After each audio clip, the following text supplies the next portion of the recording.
Hostcast, o podcast sobre infraestrutura e hospedagem na internet. Hostcast. Apresentação: Cauê Linden e Gustavo Guanabara.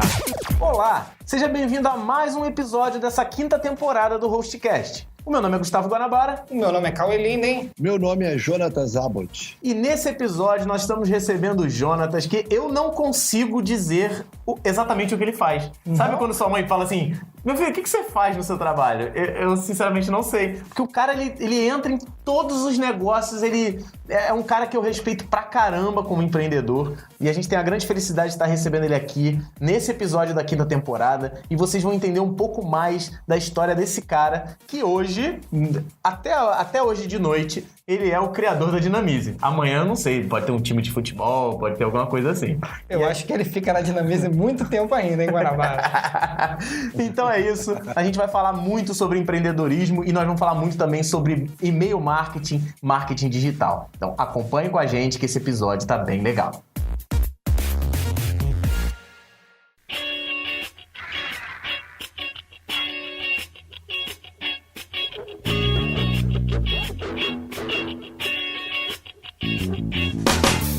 Jonatas, seja bem-vindo ao Hostcast mais uma vez. Já é a segunda vez que você grava Hostcast com a gente, não é não? Segunda vez, a primeira eu estava aí ao vivo, dentro da Hostnet, junto com vocês. Isso aí. Legal. Infelizmente agora não deu, né? A gente está com uma distância grande, mas seja bem-vindo mais uma vez. E eu gosto sempre de, nessa temporada, mais do que nunca, falando igual o Faustão agora, eu gosto de perguntar sempre para os nossos convidados. Como começou essa sua história de empreendedorismo? Não da Dinamize especificamente. Como é que surgiu o Jonatas empreendedor? O cara querendo criar algo e fazer ficar, ganhar o mundo. E já vocês vão ficar sabendo desse negócio também. Então, Guanabara, essa tua pergunta ela é bem oportuna, né? Porque a gente tem que deixar claro de uma vez por todas a diferença entre empresário e empreendedor. Isso. Né? Eu conheço muito empresário que não é empreendedor, né? E conheço muito empreendedor que não é o dono da empresa. Então, empreender é uma coisa de inquietude, incomodação para mudar um processo ou criar algo novo ou fazer um processo já existente de maneira diferente, né? De forma a agregar valor a qualquer coisa que a gente está fazendo. Pode ser no Grêmio Estudantil, pode ser no terceiro setor.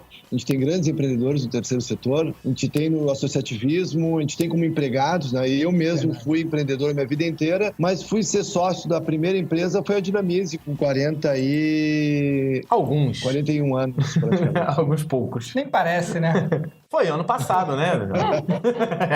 E então, assim, desde o colégio que eu sempre tive uma vontade de fazer, de criar, de inventar, na faculdade também. E curiosamente, eu me considero um vendedor acima de tudo, né? Eu gosto muito da carreira de vendedor, acho que as vendas, elas em geral são mal valorizadas. A profissão de vendedor no Brasil é muito pouco valorizada em comparação aos Estados Unidos, por exemplo, né?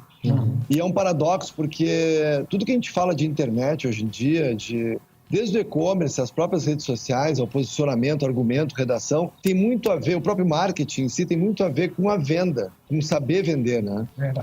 E eu sempre fui apaixonado por venda, mas eu tive um estúdio de fotografia no início da minha carreira, quando eu tinha lá 20, 21 anos, eu acho, e eu quebrei justamente por não saber vender, eu não sabia vender. É mesmo?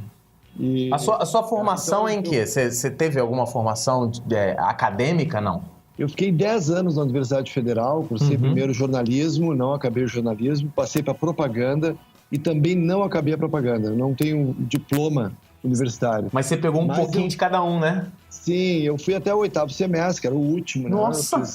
Faltou praticamente a monografia para eu me formar em publicidade. Nossa! Mas justamente no momento que eu estava assim, eu não suportava mais estar dentro de uma faculdade, porque eu estava muito engajado já dentro do mercado de internet e tecnologia, eu recebi uma promoção, eu era então gerente geral da Matrix Porto Alegre, a Matrix chegou a ser o 5º maior portal do Brasil, e eu fui promovido a diretor nacional, eu tinha virado uma multinacional e eu virei diretor para cuidar de 55 filiais no Brasil. E fui morar em Florianópolis e era a desculpa que eu precisava para abandonar o sonho de ter um diploma. Agora, eu sempre faço uma ressalva quando a gente fala sobre isso, porque assim, a universidade mudou minha vida. Que bom. Então, meus 10 anos de Universidade Federal, eles foram... Muito do que eu sou hoje tem a ver com esses 10 anos. Pô, que bom ver um cara como você falando isso, cara, porque a gente tem uma... A universidade, ela é chave. O que a gente vive dentro de uma faculdade é de extrema importância para a formação de qualquer profissional. Então, é óbvio que existem faculdades que estão mais fora do mercado, estão muito atrasadas. É natural que a universidade sempre esteja atrás do mercado. Sim. Eu sofri com professores ruins, não tem dúvida, alguns que fracassados de mercado que foram virar professores, isso existe também. Mas isso é uma parte pequena. De forma geral, a universidade dá uma vivência para a gente, uma experimentação. Ela é crucial e para mim é crucial. Até hoje eu uso coisas que eu vivi na faculdade. Show e eu de vivi bola. a faculdade de uma maneira intensa. Até uma peça de teatro que a gente ganhou o prêmio do público no maior festival do Brasil, a gente fez, né? Caraca. Então foi... É por isso que eu falei, eu não sei o que ele faz, cara.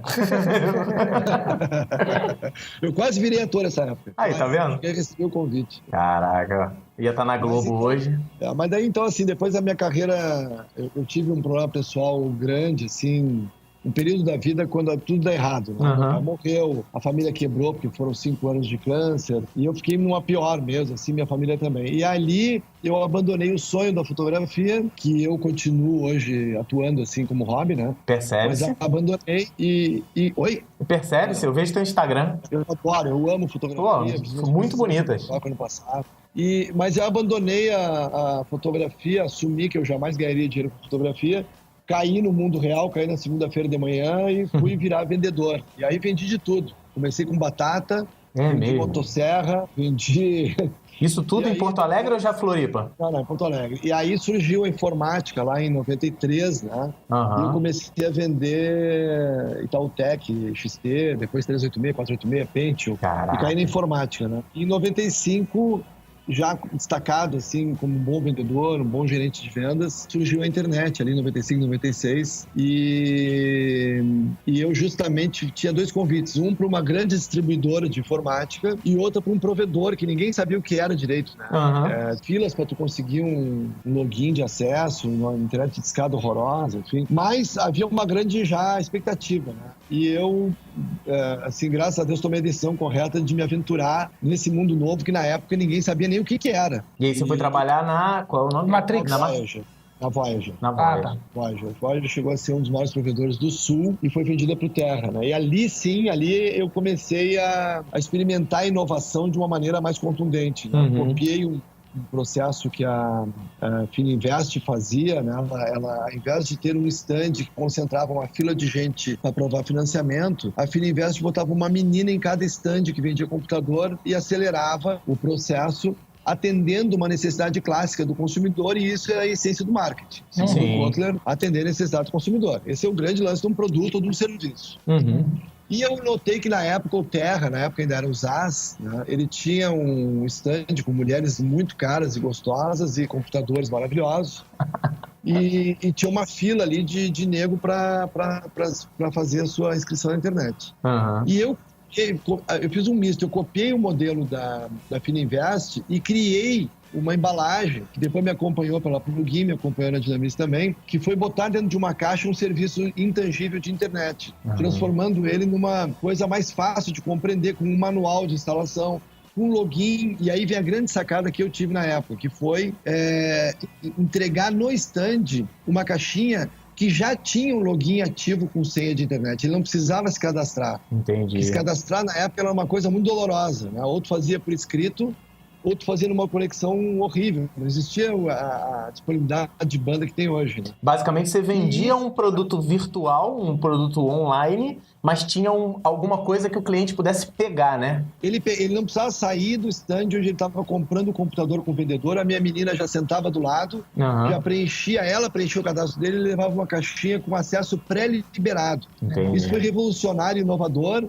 Legal. Para ter uma ideia, esse provedor tinha 700 clientes quando a gente foi para a primeira feira com esse modelo e saímos dessa feira com 1.000 clientes. Caraca. Quase quebramos. Né? Em 4 dias de feira. E a gente foi aprendendo a fazer, enfim, aí o Terra passou a nos combater, assim, com uma vontade muito grande, tentou me roubar da Voyager, e eu sempre fui um apaixonado dessa coisa de Golias contra o gigante, enfim. E não fui, né? Até que o Terra sucumbiu e teve que comprar a Voyager. E eu fui comprado junto com os móveis. Comprado junto com os móveis, né? Tem a plaquinha de patrimônio, né? É. Tinha a plaquinha do patrimônio. Tentaram botar na minha bunda a plaquinha de patrimônio e não deixei. E não deixei pelo seguinte, quando eu cheguei no Terra, eu disse, pô, legal, agora o Terra vai finalmente largar aquele modelo burro de ter mulheres gostosas apenas e ter algo inteligente que é aproveitar o modelo de que ele comprou, né? Não. Nada. Eles aboliram o nosso modelo e continuaram com o modelo burro, que era ter uma fila no stand para o sujeito se cadastrar, né? E aí, ali foi a minha primeira dor, assim, de ver como uma empresa grande pode ser tão cruel com o seu próprio marketing. Né? E isso fala muito, na minha visão, por que o Terra está como está hoje. Né? Porque o Terra, e eu acho que é importante fazer esse comentário, ele não é maldoso, tá? Mas o Terra, ele em 99, quando a Local Web surgiu, o Terra era a grande referência à internet. Quando uma pequena empresa pensava em botar a sua empresa na internet, ela pensava no Terra. O Terra Empresas era o cara que fazia o domínio, a hospedagem, etc. Né? E eles abandonaram essa referência de marketing, de ser o primeiro no mercado, para apostar em coisas de vanguarda, assim, coisas muito novas que acabaram se mostrando grandes erros. E eles permitiram que outras empresas como a Local Web surgissem debaixo de suas barbas e tomassem deles essa referência que eles tinham. Né? E isso fala muito sobre talvez o tipo de empreendedor que tinha na época. Quer dizer, uma coisa vivendo um momento de muitas aquisições e de ser adquirido pela Telefônica, né? E a empresa vira... Então, eu não estou criticando nenhum profissional lá, tinham grandes profissionais lá, mas as pessoas ficam confusas num momento de muita intensidade de capital também. Né? É verdade. E tu acaba achando que resolve tudo comprando empresas e não resolve. Tu tem que ter aquele viés, e a história da Apple mostra isso, a da Cisco também, a da Microsoft também. Tu tem que manter esse tesão no ar, né? Aquele líder à frente com o tesão de manter a personalidade que fez a empresa ser diferente. Jonatas, te contar uma do Terra, então. Já que a gente tá falando do Terra, né? Já que os anos já passaram, já tá tudo... O Terra me ligou para tentar comprar a Hostnet. Um diretor com sotaque espanhol. E daí veio falando que a gente tá vendo que vocês estão crescendo muito, vocês têm... Aí eu, tá, legal. O que vocês estão pensando? Não, a gente quer comprar a carteira de clientes. Eu falei, olha, a carteira de clientes, por si só, ela não tem muito valor. O que tem valor foi justamente o que você falou, né? A forma que a gente trabalha, o painel de controle, o desenvolvimento. Se você quiser comprar só a carteira de clientes, isso não vai valer a pena. Ele, não, mas só me interessa a carteira de clientes. Eu falei, então, essa conversa não me interessa. Isso foi o que já tem uns 10 anos, entendeu? Tipo, e é exatamente o que você está falando, né? Tipo, o cara tem muito dinheiro, ele acha que com dinheiro ele vai comprar a tua carteira de clientes e está tudo resolvido. Bom, a gente sabe hoje quem é o Terra no posicionamento. Na fila do pão. Mas, assim, nada mudou, né? Tipo... Exatamente. É isso aí. Então... E isso eu levo comigo desde aquela época, assim, e acho que é uma das coisas mais vivas que a gente tem na Dinamize hoje, é a personalidade da empresa, né? E que a gente conseguiu trazer novos atores, que é o grande desafio do empreendedor, eu acho, é se replicar, né? Não manter centralizado em si a cara da empresa. Então, a gente conseguiu se multiplicar ao redor do Brasil e do mundo hoje, que a gente realmente pode falar isso hoje com o Canadá, que a gente está se espalhando ao redor do mundo, por conseguir multiplicar essa face, né? Então eu tenho pessoas lá na Dinamize que são muito mais importantes do que eu, tanto para vários parceiros e clientes, como para a própria equipe e a empresa, né? E isso é uma coisa importante, tu deixar o ambiente favorável a esses talentos se desenvolverem e assumirem papéis que eram seus. Né? E isso é uma coisa muito bacana que a gente conseguiu fazer lá. Legal. Muito legal. Mas eu queria que você voltasse um pouquinho na história. Daí você foi, a empresa que você trabalhava, que era a Voyar, foi comprada pelo Terra, daí você chegou lá, viu que não era o que você esperava, que você não ia conseguir implementar a tua visão dentro daquela empresa gigante, com uma visão tapada.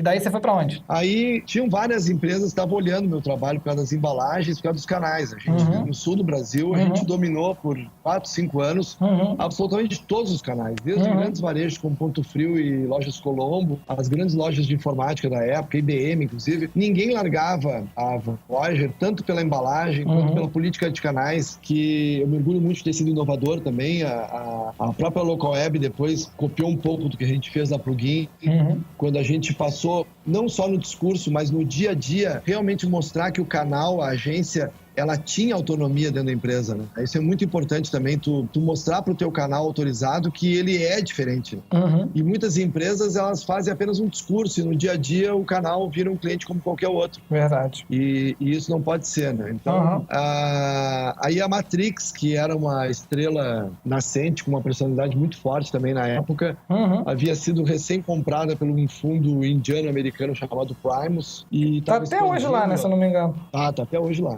Mas com outra cara. Né? E aí eles me convidaram para assumir a gerência geral da filial Porto Alegre. Legal. E aí eu desenvolvi, acabei fui escolhido como melhor gerente do Brasil entre as 55 cidades que tinham filial da empresa. E quando o diretor comercial saiu para a Jovem Pan, eu fui o nome escolhido pela diretoria para assumir o lugar dele. Legal, show. Mas ainda assim foi uma experiência talvez não tão produtiva para mim, né? Foi uma época que eu trabalhei muito, mas também no ambiente... existem empresas grandes, a Matrix acho que é outro caso parecido com o Terra, porque ela naquela época ela tinha, na minha visão, assim, a equipe certa, a marca certa, o portal certo, né? Verdade. E também natural que, ainda mais naquele momento, que se investisse para todos os lados, né? Então, os provedores tinham um portfólio muito extenso e isso enfraquece a empresa. Não quer atuar em áreas demais, né? É verdade. E aí eu trabalhava, mas não me sentia agregando valor. Não conseguia. E ainda tinha questão familiar, meu filho tinha recém-nascido, eu tinha me mudado para Florianópolis e pendurado em avião para Rio de Janeiro, e tinha filial em 55 cidades, né? Quer dizer, era intenso. E aí eu pedi demissão, resolvi voltar morrendo de medo, porque o Sul é um local muito difícil para empreender já há bastante tempo, porque é um mercado muito pequeno, né? E aí, nessa época, quando eu voltei, eu fui indicado para assumir a frente da Plugin, que na época era um provedor de acesso regional, com mais de 50% da folha em desenvolvimento de sites, por exemplo, né? E que estava, assim, meio à deriva, né? Os principais empreendedores iniciais tinham saído e havia um profissional, um executivo e sócio muito qualificado, que é o Eugênio Wagner, ele estava à frente da operação, mas que não era a área dele. Né? E a empresa estava flutuando o faturamento para baixo, para cima, para baixo, para cima, e ainda sem ter uma personalidade bem formada do que ela seria. E ali foi um ambiente perfeito para eu trazer a minha experiência com a Voyager para a pessoa física, que era o provedor de acesso, e unir aquela embalagem no mercado corporativo, especialmente voltando à abertura de canais, porque isso é uma coisa muito clássica no marketing, né? A gente tem ali, e isso vai existir o resto da vida, aqueles 4 P's clássicos, que é, primeiro, o produto, tá ali o contra que a gente falou no início, né? Antes de mais nada, a gente vê muita bobagem sendo falada hoje na internet sobre empreendedorismo, startups, né? Como se tivesse um mundo novo aí. Exatamente. E aí se fala em resiliência, tem que ser resiliente, tem que acordar cedo. Aí eu lembro muito daquele meme do padeiro, né? Mandando tomar no cu, né? Acordar cedo é o segredo do sucesso. Aí tem que ser resiliente, tem que ter um time, não sei o quê, tem que ter isso, tem que ter aquilo. Óbvio que tudo isso é ajuda, legal, né? Mas se tu não tiver um produto que tenha, além de ele atender necessidade de consumidores, que atenda a necessidade de vários consumidores, quer dizer, que ele tem escala. Sim. Né? Essa é a chave de uma empresa, é o produto, cara. Aí depois do produto, aí a gente parte para o preço que esse produto vai ter, que quem define é o mercado, não é a empresa. Não é você que define, né? Exatamente. Né? Aí vem a parte crucial num país continental como o Brasil, num país como a Austrália, num país como a Índia, como os Estados Unidos, como o Canadá. Eu estava falando sobre isso com o Canadá agora, que é a visão que os sócios locais também têm lá, né? Que é o P de praça, que é a distribuição, ponto de venda, canais, né? Ninguém faz nada sozinho, ainda mais em países gigantes como o nosso. Então, é fundamental tu trabalhar com canais, né? E aí tem que identificar quem é o formador de opinião do meu mercado, etc. Aí tu vai pro último P ali, que é a promoção, que aí entra comunicação, propaganda, até a equipe de vendas, enfim, etc. E ali eu apliquei esses conceitos de uma maneira muito clássica na Plugin. Aí eu eliminei tudo que ela fazia. Ela não faz mais acesso escado, vendi o acesso escado pro UOL. Essa venda do acesso escado pro UOL foi a porta inicial ali para a gente fechar o acordo que deu início ao All-Host. O All-Host nasceu com a Plugin, nasceu numa negociação que eu fechei com o diretor na época, chamado Marcelo Acácio, deu o kick-off ali para nascer o All-Host, né? E depois, lá para frente, acabou gerando a própria venda da Plugin para o All. Mas a gente, então, vendemos a operação de acesso escado, paramos de vender link dedicado, a hospedagem de sites, a criação de sites, né? Porque naquela época os provedores faziam sites, né? Não agências. Era mais da metade da folha, eu eliminei porque não dava prejuízo, como é muito comum dar prejuízo no desenvolvimento de sites se tu não tem uma gestão e um posicionamento muito forte, né? E elegi e criei o provedor de hospedagem Plugin, né? A Plugin, a partir de hoje, vai ser um data center. Quando eu disse isso dentro da reunião de diretoria, teve diretor que rolou no chão de rir, porque não tinha nem um data center direito, né? Quanto mais servidores e tudo que precisaria ter para chamar ela de data center. Então havia uma baixa autoestima também da equipe que estava lá, né? Mas isso depois, isso antes da UOL comprar, né? Sim.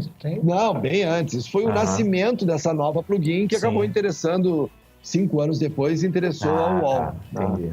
Então, esse foi o renascimento da plugin, né? Porque tanto a plugin quanto a Dynamize foram empresas que eu entrei e que estavam à deriva e que eu implementei uma estratégia de marketing e que envolveu produto, posicionamento, canais, promoção e que se transformaram em referências nacionais a partir desse plano de marketing, né? Foram 2... E isso tudo está escrito na biblioteca da DVB, no top de marketing, que eu pessoalmente escrevi, tanto da Plugin quanto da Dynamize, né?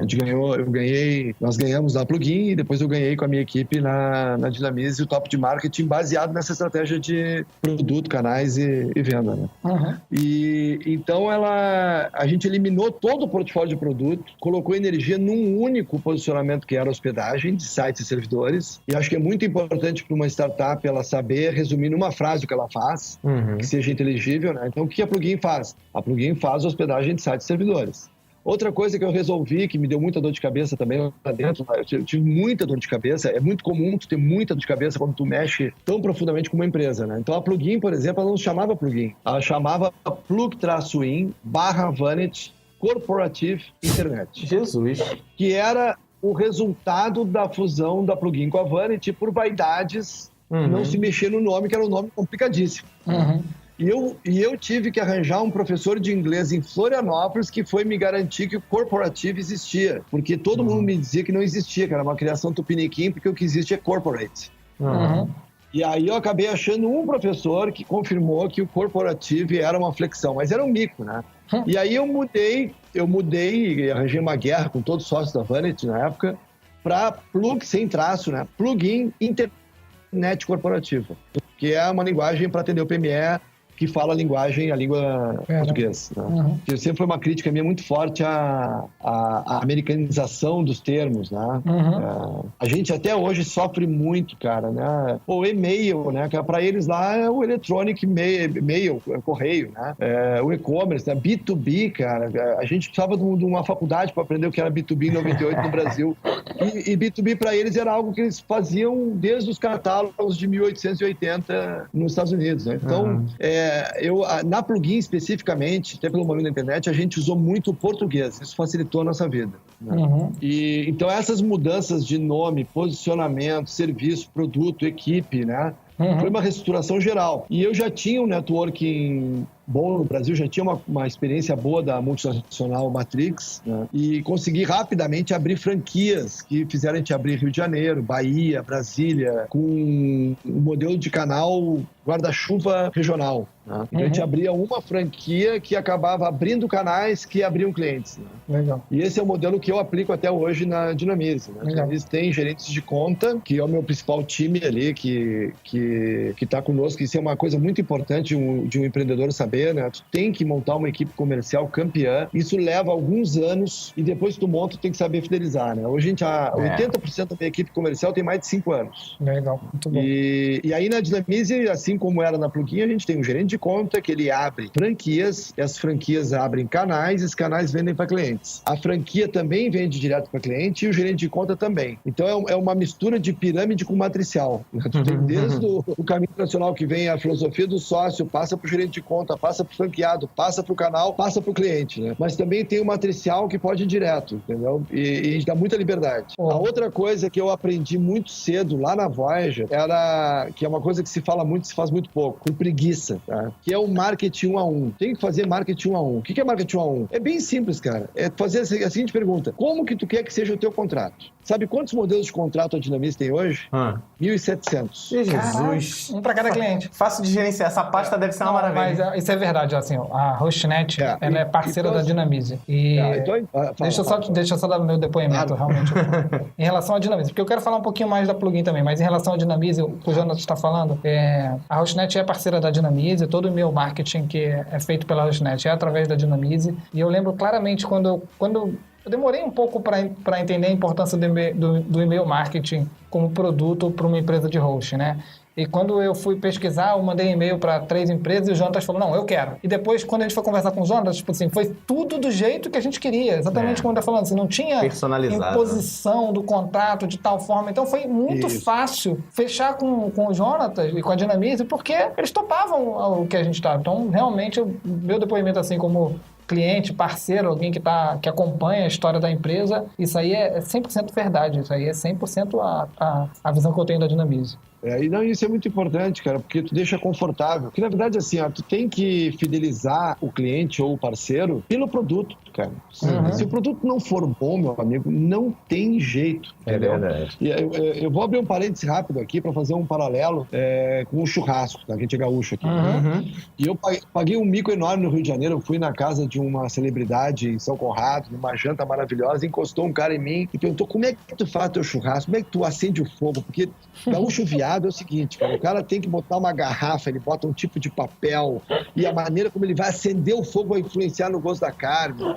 Aí se ele gira ou não gira, se é a gordura para baixo, se é para cima, tem 1 milhão de técnicas. Né? Verdade. Isso tudo é balela. Eu vou dizer pra você, é balela. E eu falei isso pra esse cara, né? Esse cara, isso aí não existe. Eu vou te explicar o seguinte, amigo. Churrasco é a carne. Se tu comprar uma carne boa, tu botar no asfalto de Madureira, no Rio de Janeiro, vai sair uma picanha. Vai ficar bom. Vai ficar bom. E o contrário é verdadeiro. Se a carne não prestar, tu pode ser um gênio do assador, que tu não vai transformar numa carne boa, não tem jeito, né? E isso, produto, cara, é exatamente a mesma coisa. Verdade. Então não adianta tu querer amarrar o cara com um contrato se o teu produto não funcionar, não atender o cara. Tu vai arranjar um problema, não uma solução, né? E se o produto é bom, aí fica fácil. Óbvio que a gente tem na Dinamize hoje, para a maioria dos clientes que a gente vende, cláusulas de cancelamento, tempo mínimo de 6 meses. Aí tem, claro, tem a ver com spam, né? Para tu ver se a empresa é séria, se ela não quer ser uma aventureira, se ela não é um enviado de um concorrente que quer encher teu banco de dados spam trap, né? Que é uma coisa, que é um e-mail ali para sujar a tua reputação no mercado. Então, cara, tem disso, né, Jonathan? Tem muito disso. Cara, esse, na verdade, é o grande impedimento de a Dinamize ter um e-commerce global. Né? É algo que a gente está tateando muito. A gente tem um site global hoje, mas a gente não pode ser muito agressivo, porque senão o leste europeu inteiro vem querer mandar e-mail conosco, entendeu? Entendi. E aí a empresa quebra, né? Porque ela vai virar uma spam. Então, assim, o produto, eu fiz esse comparativo com a carne, porque o produto é a chave para você avançar, fidelizar clientes, aumentar o faturamento, crescer as vendas, né? Então, claro, tem cláusulas que a gente tem que ter, que amarram um pouco o cliente, dão uma pressão para quem quer cancelar, isso faz parte do jogo, mas não pode ser algo leonino, algo que impeça. Então, mas o que mais me interessa no 1 a 1 é justamente assim, ó, como que você quer operar. Né? Então, a HostNet quer usar o white label, quer botar a marca dela no produto, não quer, o atendimento é nosso, é seu, a fatura é tua, é nossa, né? Tem várias maneiras. Tudo isso você atende, né? Atende tudo, na plugin a gente fazia assim também, né? O jurídico acaba ficando com dor de cabeça e o financeiro também, mas isso acaba fazendo 2 coisas, né?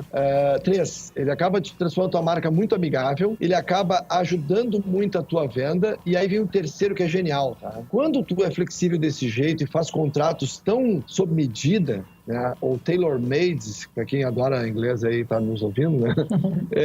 Quando tu faz isso, tu cria uma fidelização na base muito forte. Porque para ele cancelar, ele vai ter que arranjar um outro cara que seja tão Sim, Tão verdade. sofredida quanto a tua empresa. Né? Verdade. E na Plugin, cara, eu apliquei muito isso, né? Comecei a pegar avião e sempre fui muito agressivo, isso é uma característica do bom vendedor, né? É dizer o seguinte, cara, eu quero fechar contigo, o Cauê deve lembrar disso também, né? Eu quero fechar contigo, o que precisa, como é que tu quer fazer, eu quero estar junto, há um limite aqui onde eu posso chegar, não posso, enfim e tal, e nós vamos arrebentar junto e vamos trabalhar junto, né? E assim tem sido. E depois, claro, tem que se comportar na parte ética, né, e de mercado de acordo com o que tu firmou no início, né? E isso é outra coisa que para mim é muito cara, viu? E é uma coisa que o brasileiro sofre muito, cara, que é a ética, né? E o mercado digital, cara, que nasceu, né, como os jovens que iam mudar o mundo, a internet ia acabar com a fome da África, aquela coisa toda. A gente vê hoje, assim, que não adianta, cara. A gente tá no Brasil, então X%. 7 dígitos em uma semana, esse tipo de coisa. Pois é, cara. E aí a gente sofre muito com a ética, né? Então, mas quando você é ético e imprime isso na sua empresa, nos seus funcionários, você se diferencia, né? É que nem atendimento, né? O atendimento em geral é ruim. Se tu conseguir botar um atendimento bom, tu já tá genial, né? Já tá acima, né? Então, a questão ética é uma questão importante também. É isso. Mas, Jonathan, assim, antes de chegar na Dinamize mesmo, que pra mim é o teu maior case de sucesso, assim, foi onde eu acompanho a tua história desde a Plugin, eu te conheci como concorrente e a gente participou de vários eventos juntos como concorrente. Foi quando eu conheci o Jonathan, né? Dividindo na porrinha quem ia ficar com o melhor espaço no stand.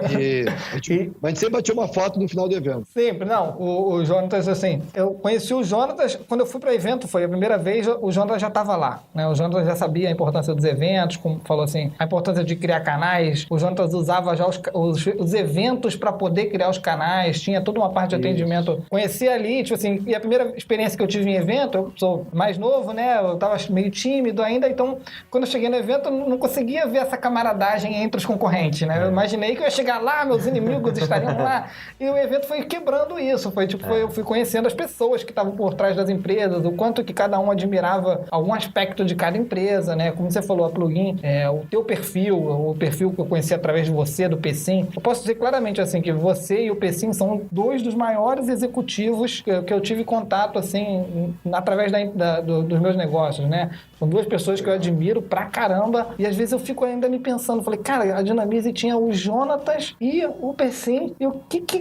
perdão, era a Plugin, tinha esses dois caras, como que isso podia estar errado? Mas daí me remete a um pouco o que você falou, talvez a questão do produto, né? Porque eu posso dizer claramente assim, eu nunca tive o quadro comercial que vocês formaram, mas eu lembro que talvez eu achasse que a Hostnet, ela tinha na época um produto melhor, por ela ser uma empresa tem dúvida. de desenvolvimento, desenvolver painel. Eu acho que naquela época a nossa, eu sentia que meu produto era superior, mas sabia que o atendimento de vocês era superior. Isso pra mim era muito óbvio, entendeu? Então, aí vem uma coisa assim, não tem dúvida, a Plugin ela sofreu muito para ter um produto bom, acabou tendo no final da sua história um produto bom, mas ela nessa época que você menciona, o produto era ruim. E aí vem uma outra característica de marketing e vendas que é importante todo mundo saber. O que mais vende não necessariamente é o melhor produto.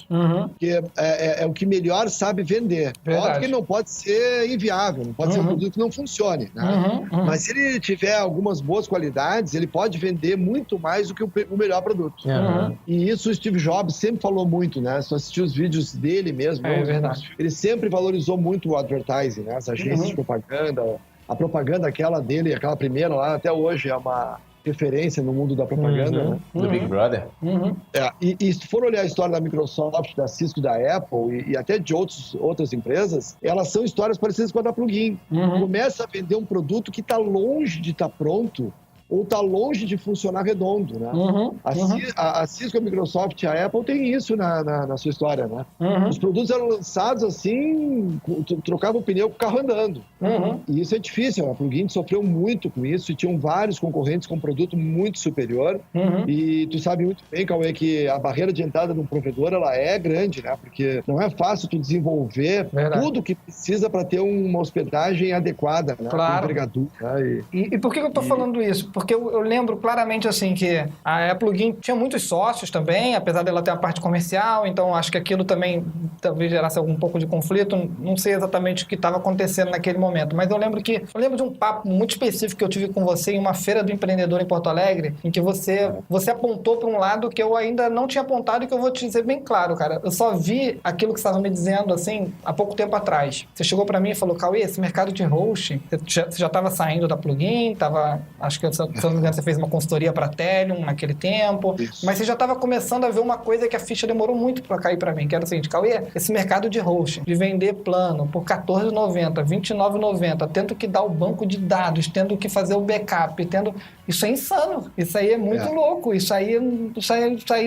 não é pra mim, entendeu? E eu, naquela época, eu meio que assimilei aqui um monstro, os caras não aguentaram, a gente tá aí firme e forte, assim, talvez eu tenha sido mentalmente muito prepotente naquilo, mas depois você foi mostrando pra mim, tipo assim, ao longo do tempo, a gente teve várias conversas, né? A gente foi se aproximando muito, principalmente quando você saiu da Plugin, eu lembro que você se destacou muito e você é um cara muito aberto pra conversar, uma pessoa que quem tiver o prazer de poder bater um papo com o Jonatas vai ver que ele é um cara muito, muito legal de conversar. E lembro de uma outra conversa também que a gente teve dentro de um carro, na Lapa, né, bebendo, e o Jonatas virou pra mim e falou, eu queria trabalhar contigo. E eu falei pra ele, mas Jonatas, a gente faz exatamente a mesma coisa. Nós somos da área de comunicação, nós somos da área de marketing. E você virou pra mim, tipo assim, você não deu um sorriso e falou, pô, é mesmo, é verdade. Tipo, mas hoje eu fico pensando assim, no final das contas, você me desdobrou e hoje a gente trabalha junto.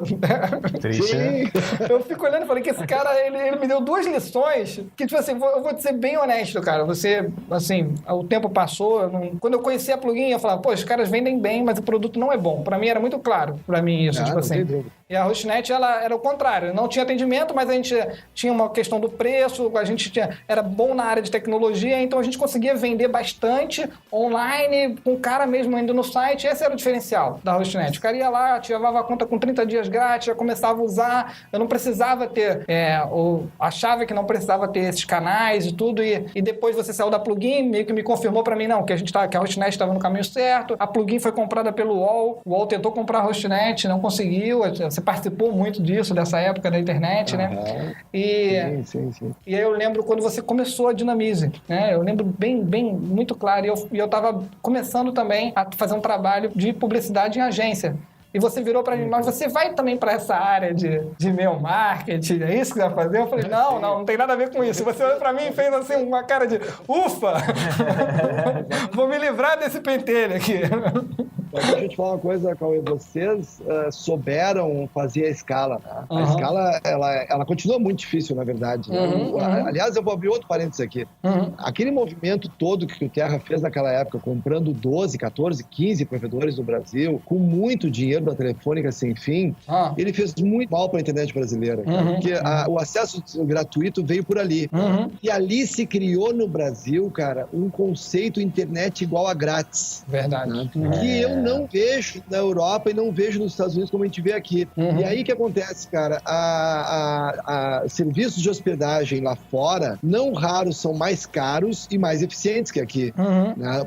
Porque aqui se criou aquela pressão de tu fazer no talo e aí não tem segredo, né, cara? Tem que ser ruim em algum lugar, né? Seja a própria backbone brasileira, da maneira como foi montado, né? Enfim, sofreu muito com essa coisa de internet grátis. Não pago nada ou pago miséria. Né? E aí tu acabava dando pro cara coisas que deveriam valer 4, 5, 6 vezes mais. Até hoje a gente sofre com isso em alguns setores, né? O próprio setor de inbound marketing, ele tá hoje totalmente fora da realidade no Brasil. Né? Porque o principal player é um player que tá com fundos muito fortes e ele cobra 1/3 do que cobra o principal player do mundo lá nos Estados Unidos, que é a HubSpot.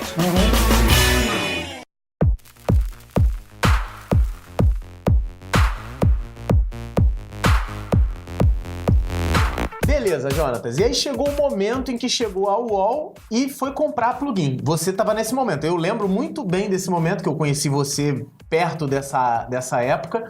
E assim, qual a sua opinião em relação a essa transação? Desculpa, Guanabara, eu vou ter que fazer um furo pra você. Eu não tava nesse momento. Não tava? Embora. Não. Ah, é? Se eu tivesse, eu teria tentado impedir a venda. Aí, ó. Na verdade, assim, cara, eu tive uma vivência na Plugin muito intensa, né? Porque quando eu cheguei, eu demiti metade da folha, eu mudei o posicionamento, mudei o nome da empresa, eu arranjei muito desgaste com isso, né? A Plugin foi uma empresa muito parecida com a Dinamize até um certo ponto, que foi a autoalavancagem, né? Com dinheiro caro, que é dinheiro de banco, sem fundo de investimento, né? É um caminho que eu gosto para manter a independência, né? É muito legal ter fundo, eu recomendo que sempre se olhe para essa questão dos fundos. Tem fundos muito bons que aceleram o crescimento, mas tem muitos fundos que acabam virando um sócio incômodo com 5% ali, enfim, tal. Sim.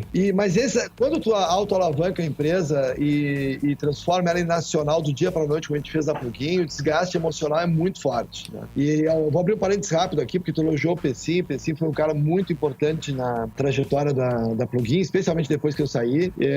Mas é um cara que eu conheci ele no Terra, né? Depois eu levei ele junto comigo para Matrix e depois convidei ele para vir para a Plugin também, e ele me acompanhou nessas duas empresas e acabou virando um gigante dentro da Plugin, dentro do mercado de internet brasileiro. Depois fez um trabalho que foi muita referência dentro do UOL, né? Então só abrir esse parênteses aí. Mas o fato é que, assim, cara, é natural o desgaste emocional, e quando tu é um cara de linha de frente como eu, e um cara muito forte como eu, né? E eu não era sócio, eu era contratado da Plugin. Chegou um momento em que o meu temperamento falou mais forte. Esse momento coincidiu com o fim de um ciclo, eu acho, do que eu tinha feito, que era revolucionar a empresa. Falo isso sem a menor falta de modéstia, porque foi o que eu fiz e está escrito lá na biblioteca da DVB, né?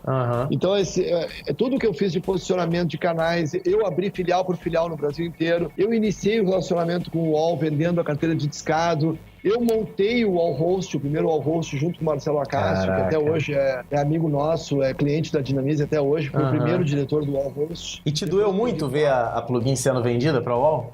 Me doeu, cara. Eu vou te falar o seguinte, esse é o grande paradigma a ser quebrado no mercado digital brasileiro, no mercado de startup brasileiro. Aí nós estamos cometendo um pecado, cara, assim, ó. Na minha opinião, tá? É uma opinião para variar polêmica, né?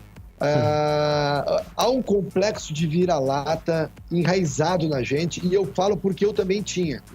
Por que eu também tinha? Porque quando eu entrei na Plugin, eu pensava em vender ela como diretor, tanto que tinha uma cláusula que eu ganhava dinheiro se ela fosse vendida. Caraca. E quando eu entrei na Plugin, na Dinamize, como sócio, minha primeira empresa, né, como empresário, né, eu pensei o seguinte, cara, temos que vender em 3 anos. Entendi. Eu conheço muita gente que é assim. Mas, cara, é a maioria. Eu vou dizer por que acontece na cabeça da gente. Tá? Por que complexo de vira-lata? Porque, no fundo, a gente não acredita ser capaz de tocar uma empresa de tecnologia no Brasil que tenha 20, 30 anos. A gente está acostumado a esses mercados de tecnologia nascerem, morrerem, serem adquiridos, e realmente isso acontece. Né? Sim, então a gente morre de medo. E pior, aí se soma uma outra coisa. Nós somos uma casa de auditório no Brasil, cara. Então, assim, eu vou dar um exemplo, tá? Tu não tem que ir pra evento assistir o case do Uber, do Airbnb, caralho. Desculpa o palavrão, se tu precisar falar. Não, à vontade, à vontade. Mas tu não tem que ouvir, cara. Tu tem que ir pra evento ouvir case de empresa média brasileira. Ah, sim, lógico. Entendeu? Concordo plenamente. Claro que é legal conhecer a história do Uber, é legal. Mas é fora da realidade. É fora da realidade, não vai aplicar Isso, quase nada no teu dia a dia. Concordo. Então a gente é muito deslumbrado. E aí o que acontece? O cara vende a empresa no Brasil, ele vira ídolo. Ele vira ídolo.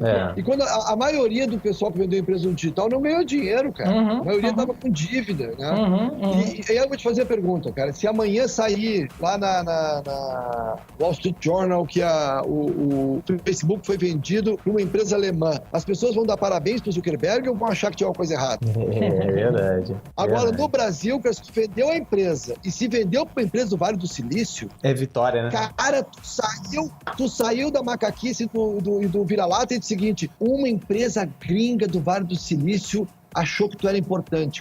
Cara, tu é o cara. Porque tu atraiu um gringo lá do Vale do Silício. Tu passa a ser meu ídolo. Entendeu? Mas a verdade por trás disso, inexorável, é que tu entregou o teu sonho para outro dinheiro. Sim. E em um par de anos tu vai estar procurando emprego ou montando uma nova empresa. E vou dizer mais, eu acho quase impossível que o Cauê tenha uma nova hostnet na vida dele ou que eu tenha uma nova Dinamize. Acho quase impossível. Um homem é capaz de ter uma grande marca associada ao seu nome durante uma vida. Entende? Ele pode fazer a diferença como o Steve Jobs fez na Pixar e ter outras histórias muito legais, mas ele vai ter uma grande história. Né? E aí tu entregar essa história para botar alguns milhões no bolso ou porque não era viável, cara, se a empresa era tão do caralho assim pra virar teu ídolo, por que ele vendeu? Eu vou te responder por quê. Porque não dava dinheiro suficiente pra ele ou porque ela não era viável. Entende? Verdade. Então, assim, há uma distorção nisso. E aí, por que eu tô criticando isso muito forte, tá? Por 2 motivos. O primeiro, que quando nós descobrimos que não precisaríamos vender a Dinamize, e tivemos 20 reuniões diferentes, com 20 empresas diferentes para vender ela, e quase vendemos, chegamos a assinar uma intenção de venda, né? A gente só tá no Canadá hoje, nos Estados Unidos e em Portugal, e vendendo, o produto está vendendo. Óbvio que são movimentos, a gente vai falar talvez um pouquinho mais sobre isso, né? Mas são movimentos incipientes, muito duros. A gente não pensa que vai ganhar dinheiro em nenhum desses 3 países antes de 4 anos. Então, assim, quando a gente fala que tá Canadá, Estados Unidos e Portugal, muita gente, cara, que legal, vocês venceram, vocês são globais e tal. Não. Você só começou a brigar, só começou a luta em outro lugar, né? Exatamente. Então eu tô com 6 clientes lá em Portugal, tô com 10 nos Estados Unidos, já 2 do Canadá migraram, tem 1 na Austrália, tem 1 na Holanda, tem 2 no México. Legal. Mas o produto está vendendo nesses países. Então nós vamos para o segundo passo, que é acelerar o crescimento, né? Mas a gente só está nesses países, e temos aí mais 22 mil marcas usando nosso produto no Brasil e em outros países, quando a gente descobriu que não venderia a empresa e tomamos uma atitude muito difícil, que foi dizer o seguinte: vamos desenvolver um produto do zero que vai ser capaz de competir com qualquer empresa do mundo. Legal. Mas nós não pensávamos no mundo nessa época, nós pensávamos no Brasil, porque as principais ferramentas mundiais passaram a ser os principais concorrentes no Brasil, porque os nossos principais concorrentes foram vendidos. É verdade. Então, ou a gente competia global, ou a gente estava fadado ao fracasso. Legal. Mas quando a tua cabeça de empreendedor, como é a cabeça dessa garotada de startup em vários casos, não dá para generalizar, né? A tua cabeça é vender em 3 anos, tu não tá fazendo um produto para 30, tu tá fazendo um produto suficiente para vender ela em 3 anos. Sim. Porque na área de plataforma, software, na área de provedores era assim que a gente pensava também, na Plugin, por exemplo, né? Cara, eu tenho que fazer um produto suficiente para ganhar uma escala para atrair alguém, vender e depois eles que se virem para migrar pro deles. E era assim. E por várias migrações eu passei na minha vida por causa disso. Né? Bravo, né? Então, assim, ó, quando tu toma a decisão, cara, de dizer o seguinte, cara, não era apenas uma história que eu tentava acreditar. A Dinamize pode ser o melhor emprego da minha vida, e hoje ela é. Show. Agora, claro que pode haver uma reviravolta de tecnologia e eu ter perdido a chance de vender, botar alguns milhões para mudar esse preço para minha família e a empresa quebrar o ano que vem. Pode, não há dúvida. Mas não se vive falando que empreender é correr esse tipo de risco? Pode falar. Quando estabelece uma marca como a nossa, com a rede de canais que a gente tem, eu não posso criar outro produto ou mudar de mercado? Desculpa, pode falar. Não, você tá coberto de razão. Eu só ia concluir, assim, meio que dizendo assim que... Uma vez eu fiz um post sobre isso, um post sobre isso, que era... A gente tá numa geração em que eles estão mais focados em conseguir um investidor do que conseguir cliente. E aí é o erro, um erro primordial do negócio, porque você não abre um negócio para conseguir investidor. E vou te complementar, assim, há cerca de 3 anos atrás, eu fiz um curso, o Criativo Leader in Cannes, né, durante o festival de Lions de Cannes, e eu tive o meu grupo teve uma apresentação com o Martin Sorra, o que, para quem não sabe, é o cara, o líder WPP, que são os maiores grupos de propaganda. E um dos nossos colegas de turma falou, olha, eu tenho uma sondagem de um investidor que quer botar o dinheiro na minha empresa. E daí o Martin Sorrell falou, olha, vai ser um cara bilionário, um dos caras mais ricos que tem, um dos caras mais famosos da área de publicidade mundial. Ele falou pro cara, olha, eu não recomendo você, como uma empresa pequena, pegar nenhum fundo de investimento. Você precisa de dinheiro? Hipoteca a tua casa e põe no teu negócio, se é isso que você acredita. Mas não se vende para um fundo. Porque, galera, o fundo é uma entrada para uma saída. Você já entra vendido, meu querido. É outra... Não, e o contrato fala isso em geral, né? Que mesmo sendo minoritário, o sócio minoritário, se quiser vender, o majoritário tem que acompanhar. Então, assim... Agora, deixa eu completar uma coisa, assim, porque tu matou, que é o seguinte, eu costumo repetir a mesma frase, talvez de um pouquinho diferente. Tu não precisa de fundo, cara, precisa de sócio. Também. Eu vou dizer por quê. Porque assim, quando tu é muito pequeno, tu não tem dinheiro para contratar um diretor com um grande talento. Qual é a forma de conseguir um grande talento? É a sociedade. Exatamente. Então, cara, assim, tu tem que buscar clientes e não um fundo, né? E a maneira de fazer isso, cara, muitas vezes é tu ter bons sócios, né? E aí pra cima, cara, é a hipoteca, que é o banco, né? Então, assim, esse caminho do fundo, não dá pra gente generalizar, até porque eu tenho muitos amigos aí trabalhando com isso de maneira muito séria, muitos negócios dando certo, tem fundos muito sérios também. E tem histórias muito bacanas de fundo, né? A própria RD, que a gente falou agora há pouco aí, a gente estava falando no intervalo, né, sobre ela, é uma empresa que é um exemplo disso, de usar bem o dinheiro de um fundo e se tornar uma referência, tá culturando o mercado do Brasil inteiro e tal. Agora, tem que ter muito cuidado. Eu quero dizer o seguinte, isso não é o principal. Eu acho que o fundo vem depois que tu percebeu que tu tem escala e te falta dinheiro para escala. Mas a gente tem visto muito empreendedor entregar uma parcela do seu sonho para um fundo muito barato, muito rápido, né? E depois sofrer uma pressão que tira justamente tudo que a gente falou antes, que é o DNA da empresa, que é o que vai fazer justamente ela brilhar. Então isso é uma coisa que me chama muito a atenção. E a história da Dinamize recente, ela tem muito a ver com isso.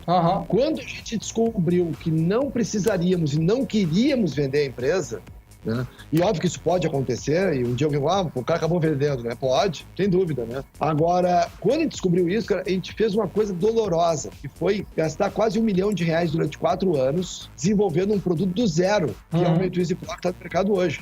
Ele não tem nada do que existia no outro. Nada. Né? E ele então assim, não é a minha habilidade como vendedor, não é o meu relacionamento, óbvio que o relacionamento ajudou, eu posso contar depois de como que surgiu Portugal e Canadá, que foi através de relacionamentos, né? Mas a explicação de estarmos lá é apenas uma, é o produto. Se o produto não fosse capaz de competir globalmente, atender a necessidade global, ele não estaria em 3 países com sede hoje, com operação, como ele está. Só fazer um adendo aí para quem está escutando o Hostcast e achando que não, mas esses caras estão tocando pau em fundo de investimento, assim, existem diversas vertentes de empreendedorismo, tá, gente? Então, pode ser que tenha vários casos de sucesso, que o cara consiga avançar e que isso funciona bem. Talvez eu, o Jonatas, o Guanabara, a gente tenha uma visão mais de linha startup, que é você começar com o que você pode, com os sócios que você tem. Essa é a nossa visão, é a visão como a gente chegou ao sucesso, mas não existe caminho certo para o sucesso. Então, só para, de repente, você ouvir uma história diferente da nossa que também deu certo, não existe caminho certo. A gente está dando a nossa opinião e a gente não é dono da razão, né? Então... Mas tu falou uma coisa importante também. Esse contraponto é fundamental. E justamente quando tu tem o contraponto, tu faz a pessoa pensar. Exatamente, né? E refletir, porque assim, ó, tem nego pegando R$50 mil, cara. R$50 mil evapora no teu caixa vendendo, em 2 meses. E aí eu já vi casos, vou contar um caso clássico, não vou citar, obviamente, a minha empresa. Mas o cara pegou um investidor ali com 20% da empresa, aí pegou o dinheiro, abriu uma filial em São Paulo, contratou a equipe para São Paulo, óbvio, né? Isso é que nem obra. Né? Ele achou que ia gastar X, gastou 3X, passou 6 meses, teve uma reunião com o sócio. Cara, acabou o dinheiro, as vendas não vieram a ponto de pagar a operação de São Paulo, mas elas virão ano que vem, porque tá indo bem o produto. Aí o cara viu assim, ok, quem tem dinheiro para casar aqui na mesa para completar o que tá faltando? Só o investidor. Isso aconteceu 4, 5 vezes, hoje o cara não é mais sócio da empresa. A empresa nem existe mais, não? Nem existe mais. Bravo, né? Ele foi tão se diluindo ao longo do tempo que ele... Nem dinheiro no bolso ele botou e não tem mais a empresa. Exatamente. Então tem que ter muito cuidado com isso, porque na hora de pensar no crescimento, a conta é de padeiro. É verdade. Sempre acha que a Dinamize, o primeiro ano, a gente fez várias projeções e passou o primeiro ano, os 2 sócios majoritários junto comigo, né? A gente tinha 3 majoritários. Eles viraram pra mim, porra, Jonas, e aí? Tu falou que a gente ia abrir canal, que a gente ia fazer isso, fazer aquilo e nada aconteceu. O primeiro ano nada aconteceu. Né? E eu disse, não, calma, né? Esses canais todos vão dar. E claro, realmente depois, quando começa a virar, aí também vira mais rápido, né? Mas o primeiro ano, cara, isso é um drama. Porque pouca coisa acontece no primeiro ano. E a tendência do empreendedor é mudar o produto achando que ele errou, entendeu? Quando, na verdade, cara, o primeiro ano de um produto é muito lento, o segundo ano ainda é lento. entende? Então, por isso que é muito importante a pesquisa de marketing para saber se tu tá certo ou não. Exato. Aí tu vai ser resiliente. Porque, cara, a quantidade de frases de autoajuda pro cara ser resiliente. O cara com a dívida de $1 bilhão com 80 anos, assim, não, agora vai. Não pode ser assim também. É que assim, não vai adiantar nada você ser resiliente, você ser persistente se você estiver na direção errada, né? Tipo, você tem que Você tá persistindo você do tem lado que ter errado. certeza que você tá indo pra direção certa, né? Senão não vai. Exatamente. Eu acho que aquele piloto daquele Malaysia Airways, aquele avião que até hoje não acharam, ele foi resiliente no erro dele. Então, resiliente. Tá de parabéns, né? Porra.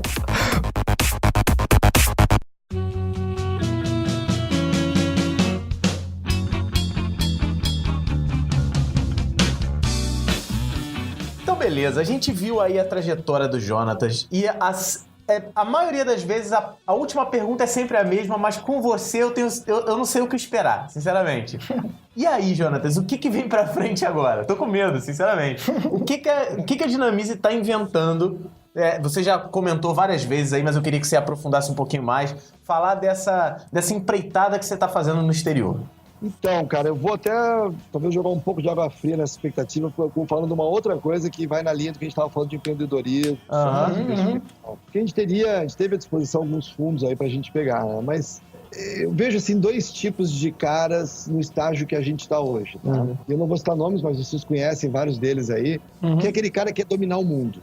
E a Dinamize estaria num momento muito bom para isso, que é assim, pega o fundo, pega 100 milhões, cara, e acelera tudo isso que vocês estão vendo na Dinamize, entende? Cria, abre em 10 países diferentes, bota na faz paper para bolsa, entende? Assim, tem colegas meus aí da minha geração aí do mercado digital que são sócios hoje de 12, 14, 15 empresas. Tá? E, cara, quando eu decidi, e isso é uma coisa que acho que é característica do empreendedor também, tá? É ser desajustado como empregado, né? Eu queria ter o melhor emprego do mundo. O melhor emprego do mundo é o da Dinamize, cara. Eu nunca tinha visto uma coisa tão boa como eu tenho hoje para trabalhar. E trabalho bastante, mas eu tenho um ambiente, um modo de operar que me agrada muito, né? Mas, cara, se eu resolver dominar o mundo, cara, eu vou morrer mais cedo e a minha qualidade de vida vai pro beleléu. Né? Então, a gente está num processo muito bacana, que até parece rápido, assim, mas ele é lento, tá? Essa ida para fora, né? Eu falo isso porque ontem mesmo eu fiz uma reunião com um cara fantástico, um iraniano, que tem um grupo de empresas que tem sede em Dubai, Londres, Brasil e outros países, tá? E ele quer porque quer, cara, eu encontrei um cara parecido nos Estados Unidos também, quer porque quer ser sócio da Dinamize e quer, cara, que ela domine o mundo, quer que ela em 2 anos tenha 100 vezes o tamanho que ela tem hoje.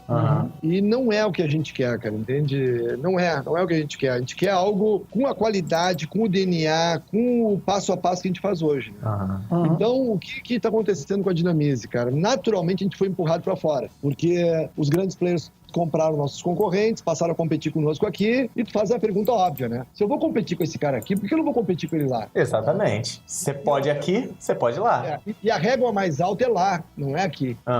E aí surgiram vários convites, começou a surgir um cliente ou outro fora, e a gente fez, cara, a primeira trip para os Estados Unidos, abrimos CNPJ lá. Muito maneiro, você no carro lá com o pessoal, foi muito maneiro. Isso. Aquele carro foi o pior adesivo da história da adesivagem mundial.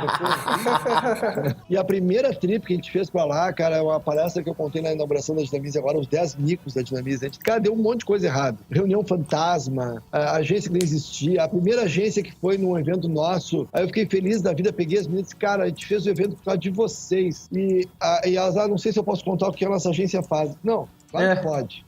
Eu queria encontrar agências aqui nos Estados Unidos, né? A gente trabalha com o mercado pornô, que é o único mercado que a gente não pode enviar e-mail marketing, cara. A gente teve uma sucessão de desastres ao ir para fora, né? A gente foi aprendendo, fomos de novo e tal. E então a gente foi impelido para começar a ir. E aí começa uma sucessão, cara, de sortes ou curiosidades que não são curiosidades, são consequências dos nossos atos, né?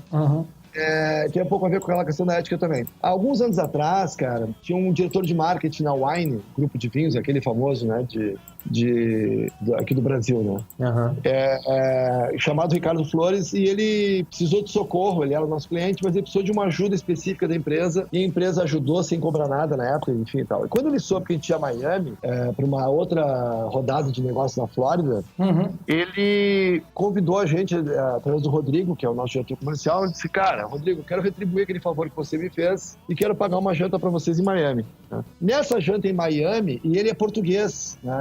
Hoje ele é CEO da Mocoff, que é uma empresa que faz cápsulas e máquinas de café para white label, enfim, que pertence ao grupo Wine, que tem sede na Suíça e em Portugal, né? E ele quer retribuir. E nessa janta surgiu, por causa de um amigo dele português, a oportunidade de a gente iniciar um negócio em Portugal. Esse amigo dele acabou se mostrando um sócio maravilhoso em Portugal, está vendendo hoje, a gente está atuando bem lá em Portugal, fechamos agora semana, acho que o 10º cliente lá já no país, né? Em mais de uma cidade, inclusive. E nasceu de um relacionamento, de uma coisa ética que a gente fez lá atrás, né, no passado. Né? Isso é legal. E aí, cara, surgiu o Canadá, um ex-funcionário meu virou sócio de 2 canadenses, né, numa empresa de tecnologia bastante robusta no Canadá. É o Canadá que a gente está abrindo agora, é o maior negócio que a gente tem fora do Brasil hoje. Eles têm 100 clientes para migrar imediatamente. Já estamos atendendo a Volvo canadense através dessa empresa, da Dynamics Canadá. Né? O plano para lá é abrir uma rede de canais para outras regiões canadenses. O Canadá é um país grande e difícil geograficamente de se expandir em termos de negócio sem ter pessoas locais, né? E então hoje assim, o nosso foco hoje, ele não é dominar o mundo, é manter a qualidade de vida que a empresa tem, que os funcionários têm, né? Os funcionários são apaixonados pelo nosso ambiente. A gente hoje, sinceramente, a gente pensa em desenvolver com muita qualidade Portugal, Estados Unidos e Canadá. Estados Unidos a gente está em voo solo, a gente tem um website americano, que é um website global, onde a gente vendeu recentemente para um cliente australiano e para um cliente na Holanda, mas muito tímido ainda, porque é um risco a venda online do produto do e-mail marketing, né? Porque pode surgir spammer ali disfarçado, enfim. Então a gente está trabalhando isso de maneira muito cautelosa, para ir avançando aos poucos, está funcionando. E estamos procurando um sócio local nos Estados Unidos, né? Não adianta, cara. Assim, a gente percebeu que o modelo perfeito continua a ser dividir a receita com alguém regional. Com certeza. É o modelo que a gente adotou no Pará, em Fortaleza, em Minas, no Rio. E em cada micro-região a gente tem canais, parceiros, franquias, filiais, enfim. Tem que ter alguém local. E os Estados Unidos, cara, cada estado ali é quase que um país, né? É uma economia que está muito intensa. Eu fui bastante para lá com esse olhar de negócio, né? Fui para a costa leste, para a costa oeste, e é incrível como tu enxerga o dinheiro circulando de um lado para o outro, né? Mesmo no momento mais difícil que eles estão agora do que já estiveram, talvez em outros momentos, mas a economia americana, cara, ela é de uma exuberância, de uma intensidade, assim, pujante, né? Eu fiquei impressionado, né? No último ano e meio aí, eu fui para, 8, 10 capitais americanas, da costa leste à costa oeste, e fica muito impressionado com a pujança da economia americana, né? Mesmo para eles estão se queixando muito, mas a gente enxerga o dinheiro na rua circulando, né? A quantidade de entregas, de embalagem, de caixa, de empresa, é muito intenso, né? É uma economia que é muito atraente pelo aspecto do negócio, né? Não vou entrar aqui no aspecto sociológico, porque obviamente que o europeu tem uma qualidade de vida muito superior ao americano. Então eu fui nesse período eu fui inaugurar Portugal e fui a Barcelona. A gente deve começar a trabalhar a Espanha esse ano, junto com os parceiros de Portugal. Será o 4º país aí. E a gente já tem, isso é uma novidade em primeira mão, aí eu estou contando no Hostcast, né? A gente já fechou a participação pela primeira vez num evento, um stand da Dynamics fora do Brasil, que vai ser no maior evento europeu e um dos maiores do mundo, que é o Web Summit. Legal. Que aconteceu em Lisboa já pela primeira vez em 2016. Esse evento acontecia na Irlanda, tá? Ele agora passou para Lisboa. Lisboa comprou o evento por 5 anos, se eu não me engano, né? Ele é um evento que reúne, se eu não me engano, entre 4 e 6 mil pessoas, né? De toda a Europa, de todo mundo, né? E a gente já fechou o stand lá em novembro. Em novembro nós vamos a Barcelona de novo. Eu fui ano passado e tu vê claramente assim que o europeu, ali o catalão, o espanhol, enfim, O português, ele valoriza o pôr do sol, o tempo, a siesta, enfim, então, né? E o americano, cara, é trabalho, né? Então, a gente realmente está pensando em identificar um sócio americano para acelerar a dinâmica dos Estados Unidos, que está muito incipiente para um país como aquele lá, né? A gente iniciou...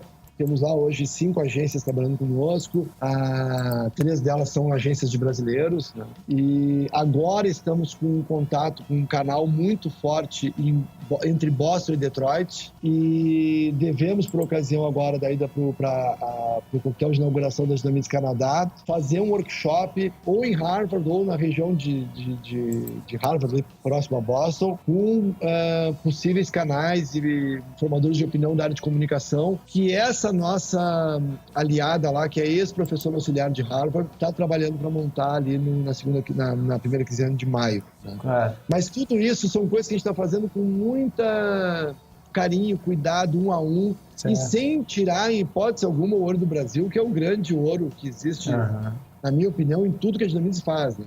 O PME brasileiro é o diamante da internet mundial para mim. Ele é o que há de melhor, talvez, no Brasil, porque o Brasil, ele é um país de classe C e é um país de PME. Então, a Dynamics atende grandes marcas aqui, a gente tem grandes marcas no Brasil, mas ele é essencialmente um país de PME. E o PME é fantástico no Brasil. Verdade. Então, nós temos pela frente um futuro no Brasil maravilhoso. A gente tem hoje 22 vendedores, né, gerentes de conta, que além de vender, treinam, atendem, fidelizam, enfim. A gente está expandindo a rede de canais no Brasil. Eu viajo muito, gosto de viajar pelo Brasil, então o Brasil segue sendo o foco, eu diria, número 1. Né? E o exterior, cara, ele está dando, obviamente, para a Dynamics um carimbo de qualidade, né?